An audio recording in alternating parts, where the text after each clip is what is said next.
Girl வந்து unmarried girl. அந்த பொண்ணுக்கு எத்தனை ஏஜ் இருக்கும்? அவங்க 23 சம்திங் தான் இருக்குங்க. இல்லீகல் ரிலேஷன்ஷிப்புங்கிறது தொடர்ச்சியாக நம்ம அதை பேசிக்கிட்டே இருக்கோம். சென்னை மாதிரியான நகரத்தில் தப்பு பண்ணுறதுக்கு தயாராக இருக்காங்க. அந்த லேடிக்கே வந்து ஒரு 45, அவங்க ஹஸ்பண்டுக்கு உண்டான ஏஜ் நீங்கள் பார்த்து 50+ அப்படி இருக்கும். கேட்கணும்னு ஆரம்பித்தா இவர் உடனே நம்ம சத்தம் போட்டுடுறாரு. உங்கள் அப்பா வந்து தப்பு செய்கிறாரு அப்படின்ட்டு என் பொண்ணுங்கிட்டே நான் சொன்னேன்னா அவங்க 2 பேருமே என்கிட்ட சண்டைக்கு வராங்க. 10 days, more than 10 days பார்த்துக்கிட்டே இருக்கும்.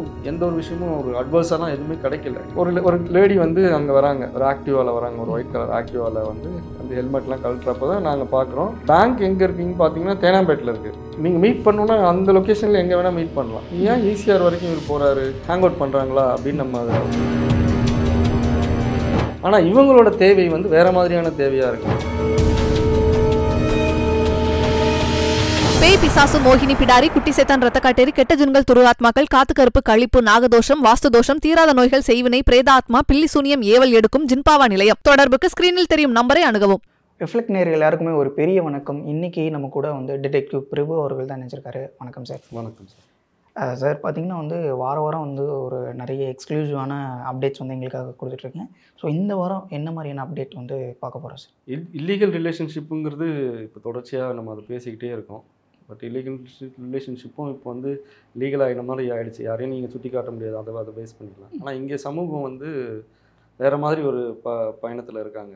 எப்படின்னா ஒரு கிளைண்ட், என்னோடய கிளைண்ட் ஒரு லேடி, அவங்க வந்து நம்ம ஆஃபீஸ்க்கு ஃபோன் பண்ணுறாங்க. ஃபோன் பண்ணி அப்பாயின்மெண்ட் கேட்குறாங்க. சார் நீங்கள் வந்து பார்க்க முடியுமா அப்படின்னு சொல்கிறாங்க. ஒரு இடத்துல மீட் பண்ணுறோம். அப்போ அவங்க ஒரு விஷயம் சொல்கிறாங்க. என்னென்னா எங்கள் ஹஸ்பண்ட் வந்து பிஸ்னஸ் பண்ணிட்டு, அந்த லேடிக்கே வந்து ஒரு 45, above 45 இருக்கும். ஸோ அவங்க ஹஸ்பண்டுக்கு உண்டான ஏஜ் நீங்கள் பார்த்து கெஸ் பண்ணிங்க. என்னென்னா ஒரு 50+ அப்படி இருக்கும். அவங்க வந்து சொல்கிறாங்க பிஸ்னஸ் பண்ணிகிட்ருக்காரு சார், எப்போவுமே பிஸ்னஸ்ன்னு சொல்கிறாரு, பணம் சம்பாதிக்க. எங்கள் பொண்ணுக்கெல்லாம் நல்லபடியாக கல்யாணம் பண்ணி வச்சுட்டாங்க, எல்லாருமே நல்லபடியாக தான் இருக்காங்க. எனக்கு 2 பொம்பளை பசங்க, 2 பேருக்குமே கல்யாணம் பண்ணி கொடுத்தாச்சு, பிஸ்னஸ் நல்லபடியாக போயிட்டுருக்கு. ஸோ பண தேவைகள்ங்கிறது அந்தளவுக்கு எங்களுக்கு பெருசாக கிடையாது. ஆனால் இவர் எங்கள் கூட டைம் ஸ்பெண்ட் பண்ணுறதே கிடையாது, உட்காந்து பேசுகிறது கிடையாது, ஒன்றா உட்காந்து சாப்பிட்றதும் கிடையாது. அந்த மாதிரி ஒரு சூழ்நிலை தான் நடந்துக்கிட்டே இருக்குது. எதுவாக இவர்கிட்ட ஏதாவது நம்ம கேட்கணும்னு ஆரம்பித்தா இவர் உடனே நம்ம சத்தம் போட்டுடுறாரு, கோவமாக பேசிடுறாரு. சும்மா இந்த மாதிரி டார்ச்சர் பண்ணிக்கிட்டே இருக்காது, எனக்கு வேலை இல்லை, சும்மா முன்னாடியே உட்காந்து சுற்றிக்கிட்டு இருக்க முடியுமா அப்படிலாம் சொல்கிறாரு. ஆனால் இந்த மாதிரிலாம் கிடையாது. எங்கள் ஆரம்பகால வாழ்க்கையில் அவர் அவ்வளோ அந்யோன்யமாக என்கிட்ட இருந்தார். அந்த மாதிரி தான் 2 பொம்பளை பசங்களும் இருந்தாங்க. ஃபேமிலியை பொறுத்த வரைக்கும், எங்கள் பொண்ணுங்களை பொறுத்த வரைக்கும் அவங்க அப்பானா ரொம்ப தங்கமானவர். உங்கள் அப்பா வந்து தப்பு செய்கிறாரு அப்படின்ட்டு என் பொண்ணுங்கிட்டே நான் சொன்னேன்னா அவங்க 2 பேருமே என்கிட்ட சண்டைக்கு வராங்க. என்னம்மா இந்த மாதிரிலாம் பேசுகிறீங்க, அப்பா பற்றி தப்பாலாம் பேசாதீங்க அப்படின்ட்டு. இப்போ என்னோடய பிரச்சனையை நான் யார்கிட்ட சார் போய் ஷேர் பண்ண முடியும், என்னதாங்க உங்கள் பிரச்சனை நீங்கள் சொல்லுங்கள் அப்படின்னு கேட்குறப்ப சொல்கிறாங்க, இல்லை சார் இவர் வேறு மாதிரி இருக்கார், இவரை கொஞ்சம் எனக்கு வாட்ச் பண்ணி கொடுங்க சார் அப்படின்னு சொன்னாங்க.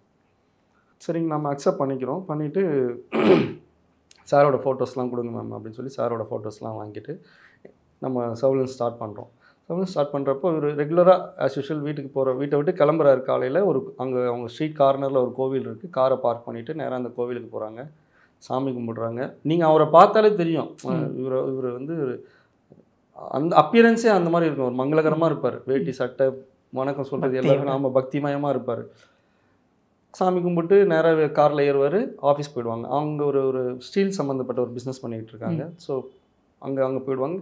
அவங்க ஸ்டாஃப்ஸ் எல்லாருமே அவருக்கு வந்து நல்ல மரியாதை கொடுப்பாங்க, ஒரு பயங்கலந்த மரியாதை இருக்கும்ல அந்த மாதிரி. ஏன்னா அவர் உருவமும் அந்த அமைப்பும் அப்படி தான் இருக்கும். அவர் நடந்து வர்றது ஒரு கம்பீரமாக இருக்கும், ஒரு பாசி லுக் இருக்கும், சூப்பராக இருப்பாங்க.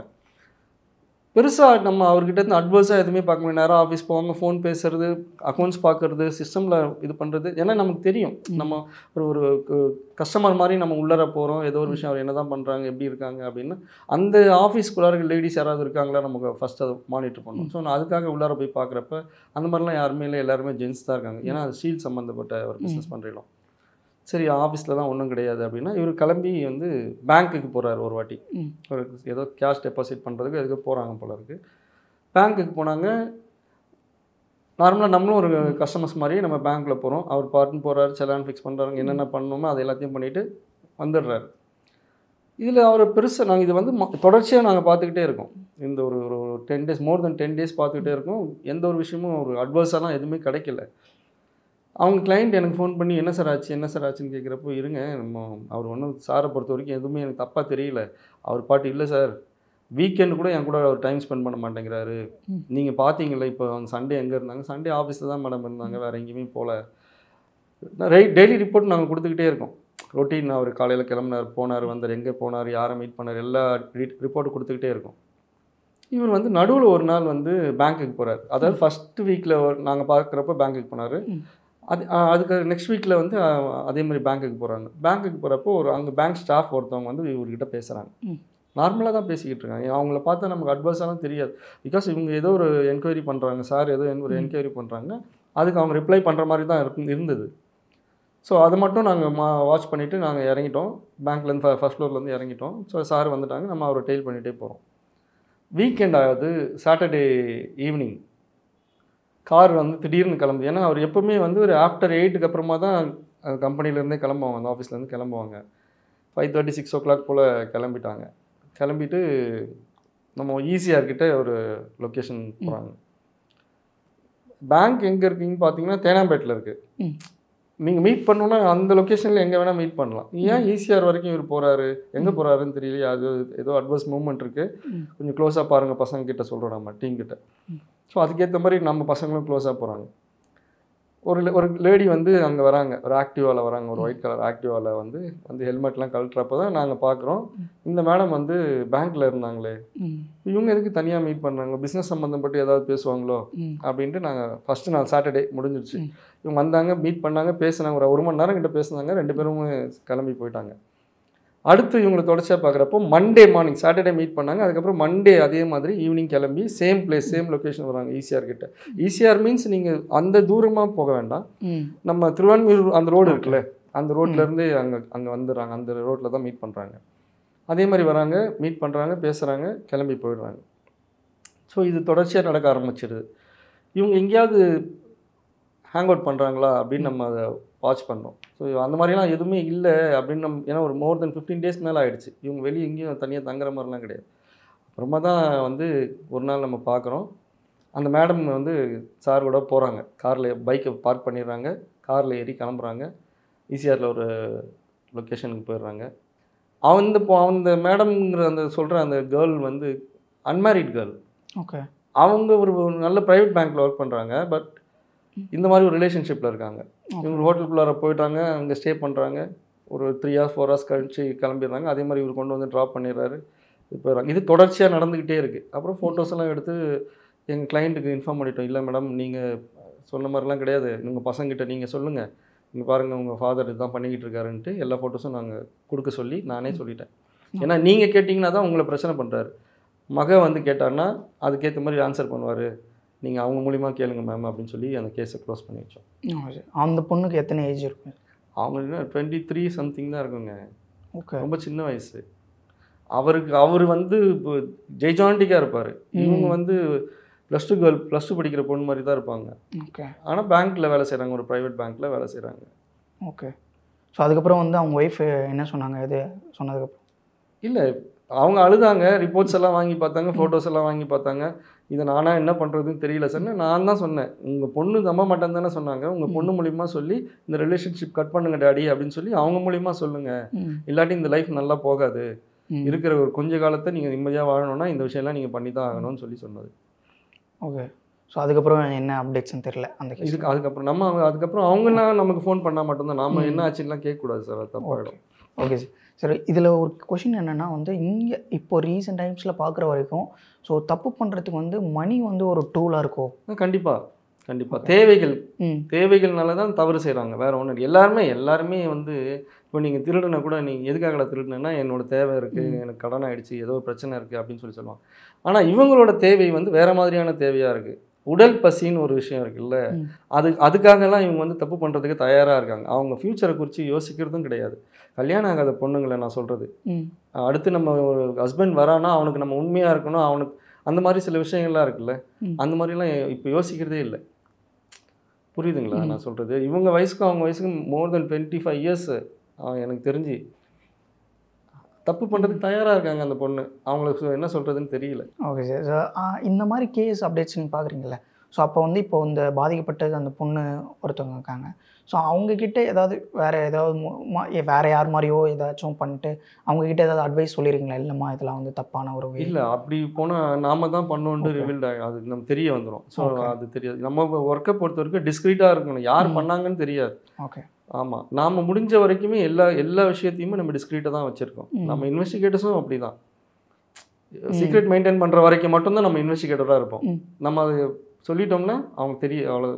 நாம் இந்த விஷயத்தை எதுக்காக சொல்கிறோம் அப்படின்னா, ஒரு அவேர்னஸ்க்காக மட்டும்தான் நம்ம இந்த மாதிரி விஷயங்களை நம்ம ஷேர் பண்ணுறோம். மற்றபடி என்ன இருக்குது? Okay sir. இந்த மாதிரி வந்து கேஸ் அப்டேட்ஸ் நீங்கள் பார்க்குறீங்களா சார்? இந்த மாதிரி கேஸ் அப்டேட்ஸ் நீங்கள் பார்க்கும்போது ஸோ உங்களோட தாட்ஸில் என்ன வரும் சார்? மெயினாக வந்து எப்படி கேட்குறேன்னா, ஸோ இப்போ வந்து நம்ம வந்து நிறைய கேஸ் அப்டேட்ஸ் பார்த்துருக்கோம். ஸோ ஒரு கேஸ் அப்டேட்ஸ்க்கும் ஒரு மோட்டிவ் இருந்திருக்கு. ஸோ ஒன்று வந்து ஏதாவது ரிலேஷன்ஷிப்காக அது அந்த சூழ்நிலையில் உருவாக்கப்பட்டிருக்கும். இல்லைனா வந்து இந்த மாதிரி மணி ரிலேட்டட் கேசஸ் வந்து உருவாக்கியிருக்கும். ஸோ பட் காமனாக உங்கள்கிட்ட வரதுலேயே வந்து காமனாக இந்த ஒரு விஷயத்தால் தான் இந்த மாதிரி கேசஸ்லாம் நமக்கு வருதுன்னா என்ன மாதிரி விஷயம்? நிறைய கேஸ் இப்போது எனக்கு தெரிஞ்சு நான் ஒரு 20,000-30,000 கேஸ் மேலே பார்த்துருப்போம் என்னோட இந்த 17-19 இயர்ஸில். எல்லாமே பார்த்தீங்கன்னா ஒரு மிஸ் அண்டர்ஸ்டாண்டிங்கும் ஈகோனால் வர்றது தான் வந்து ஹஸ்பண்ட் அண்ட் ஒய்ஃப்குள்ளார அவங்க செப்பரேட் ஆகி போகிறதுக்கு காரணம். சரிங்களா? இதே மாதிரி இன்னொரு விஷயம் என்னென்னா, சின்ன பசங்க இருக்காங்க, இப்போ ஒரு யங் ஏஜ் இருக்காங்க, ஒரு 25 இயர்ஸ் அந்த பசங்க இருக்காங்கன்னா, அவங்க வந்து அபவ் 30-35 ஏஜ் உள்ள ஒரு லேடியை வந்து ரிலேஷன்ஷிப் வச்சுக்கணுன்னு ஆசைப்படுறாங்க. அதுக்காக மெனக்கடுறானுங்க. அவங்களுக்கு அது ஒரு தப்பு என்ன நடக்குதுங்கிறது அவங்களுக்கு தெரிய மாட்டேங்குது. ஸோ அவங்களுக்கு யார் இதெல்லாம் போய் சுட்டி காட்டுறது, இதெல்லாம் தவறு அப்படின்னு சொல்கிறது யார்?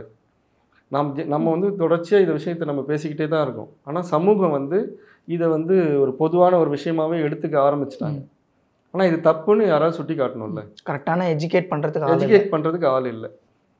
எப்படி சொல்லணுங்கிறதும் தெரியல. இது தப்புடான்னு எப்படி நம்ம சொல்லணும்? அது மாதிரி சொன்னோன்னா அதை அவன் அக்செப்ட் பண்ணிப்பானான்னு தெரியல.